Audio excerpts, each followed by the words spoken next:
Hello বন্ধুরা, রঞ্জিতার ঘরোয়া রান্নাঘর থেকে সবাইকে স্বাগত জানাই। আজকে একটা নতুন রেসিপি নিয়ে এলাম, লাউ পাতায় মোরলা মাছের পাতুরি। প্রথমে আমি মোরলা মাছগুলো ভালো করে ধুয়ে নিয়েছি। এবার আমি সব উপকরণগুলো মিশিয়ে নেব। এই দেখো যা যা নিয়েছি। কাঁচা লঙ্কা কুচি দিয়ে দিলাম, পেঁয়াজ কুচি দিয়ে দিচ্ছি, আর নুন হলুদ পরিমাণ মতো যে যেরকম বানাবে সেই সব কিছু সেরকম দেবে। সর্ষে তেল দিয়ে দিয়েছি, আর একটু সর্ষে বাটাও দিয়ে দিয়েছিলাম, ওটা দেখাতে ভুলে গেছি। এবার ভালো করে মেখে কিছুটা সময় রেখে দেব। খুব সহজ রেসিপি, কিন্তু খেতে খুব সুস্বাদু হয়। আমি মেখে আধা ঘন্টার মতো রেখে দিয়েছিলাম।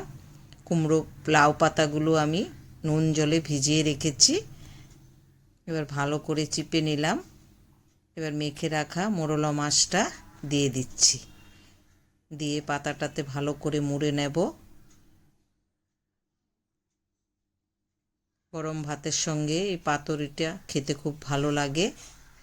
যারা কখনো খাওনি একবার হলো করে খেয়ে দেখতে পারো। আরেকটাও বানিয়ে দেখাচ্ছি।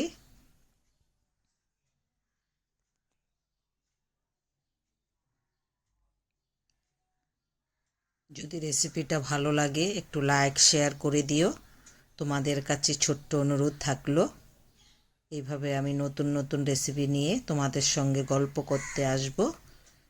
যদি তোমরা আমার রেসিপিগুলো ভালো লাগে কমেন্ট করে জানাবে।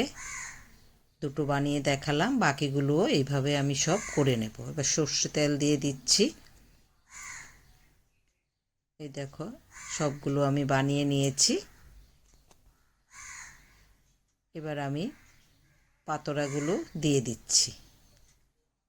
আস্তে আস্তে করে এই রান্নাগুলো করতে হয়, কিন্তু খেতে খুব ভালো হয়। আমার খুব পছন্দের একটা রেসিপি, তোমাদের সঙ্গে শেয়ার করলাম। এভাবে আমি সবগুলো একটু পর পর উল্টে পাল্টে দেব।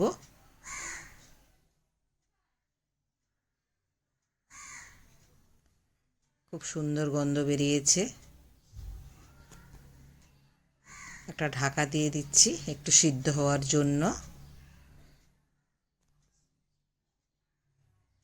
পাতুরিগুলো হয়ে গেছে, এবার আমি তুলে নিচ্ছি।